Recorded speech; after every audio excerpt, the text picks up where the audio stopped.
uretse gatoya utari wagera hirya iriya waheye umuntu yagukura hehe? Njyewe inimero yanje ndaza kuyibaha muyihereza abantu baje baramvugisha isaha n'isaha hose ndahakorera mu gihugu hose ndagenda kuko mfite ibyangombwa binyemerera kuja aho nshaka mu gihugu hose nambuka n'imipaka mu Gisaka ntuyeyo mu Musanze ntuyeyo Iburasirazuba ntuyeyo Irubavu ntuyeyo hose ndahatuye hose ndahagera nta hantu ntagera mu gihugu hose gahoro witonze nk'umuntu ufite icyizere. Hanyuma bino bintu by'ubuvuzi bwa gakondo abantu bamwe na bamwe bagiraho dute cyangwa se kubishidikanyaho, n'iki wabwira abo bantu ku kijyanye no kuvuga ngo ese haraba bita abavuzi atari bo cyangwa se gutya na gutya, ibyo bivuga kwiki?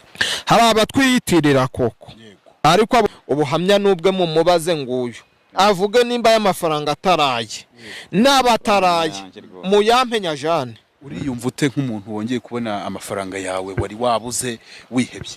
Nubwo nagiye kumuvuza gakondo bakuna kwita ngo nukuraguza ako ndashima Imana kuba uyu muvuzi gakondo ngarurisha amafaranga yanjye. Imana izamumugisha.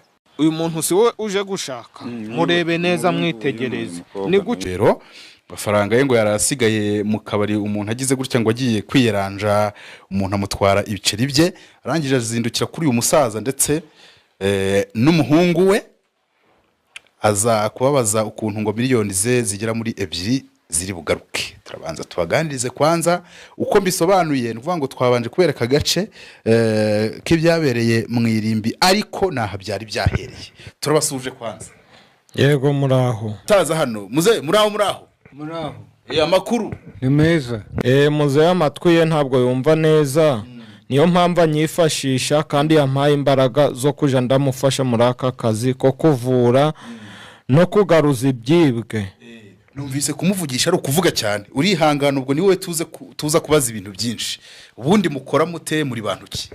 Twebwe turabavuzi gakondo. Ibyangombwa nanjye cyangombwa cyanjye ndagifite kuko ndi umuvuzi gakondo. Ubwo wowe na muzehe umuvuzi ninde? Twembi muzehe yampaye ubushobozi no umuvuzi, ariko nanjye kubw'amahugurwa nagiyemo nanjye ndi umuvuzi basanze mfite ubushobozi bwo kuvura gakondo. Muvura iki rero tutaragera kuri story y'uyu mugabo? Ubundi muvura iki? Tuvura indwara nyinshi. Iya mbere tugaruriza abantu ibyibwe, tuvura uburozi ubwo ari bwo bwose. Hari ibihato bifata mu kaguru, ibitambikano.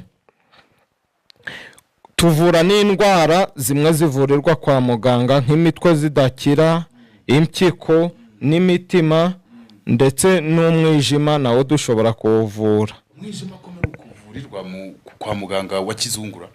Umwijima natwe tugira imiti ya kinyarwanda iwuvura ugakira. Ndetse n'ibihato nkawe waje kano kanya nabigutereza ndetse nkanabivura. Ndetse uzanye nawe ukuri kureba uzanye umuntu utiwe banyibyejo bundi nangwe ejo nakugaruriza ibyawe byibwe.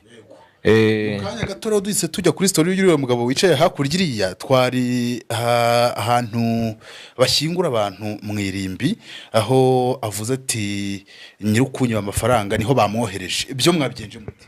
Dore ukuntu twabigenjeje. Yaje atubwira ko mu ijoro ryashize yibwe amafaranga menshi cyane. Ayo mafaranga ntondayabara uko ndeba uku, ntabwo ndabona n'ukwasa, ariko sahi tuvugana ayo mafaranga ye arayasubizwa mu kanya urareba. Ibyo byo mwabigenje mute rero? Iri hembe uri kureba riri kwaka umuriro, ubwo umuriro turagutuma ndetse n'iri hembe tukarituma rikagenda rigashika wa muntu bya bintu akabigarura, ndetse agasaba n'imbabazi. Atasaba imbabazi tukamuha ikimenyetso. Iri hembe ni ry'icyungu? Iri hembe ni ry'akanyamaswa ka kera hano mu Rwanda ntokakibamo hari. Nakakera kitwa ingarura.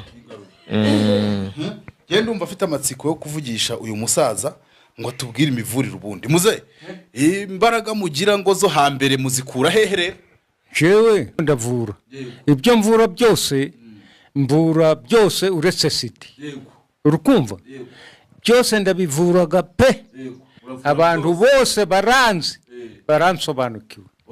Reka tuvugishe gato ku mugabo uri hakurya ahangaha niko wa mugabo we wowe ngo batwaye izo noti utubwire ukuntu byakugendekeye hanyuma abantu munyabugira gutya mukajya gusura abakobwa rero urambabaje muraho neza amakuru yawe amakuru ni meza ngo byagenze bite hari umuntu uri kuguhamagara ngira ngo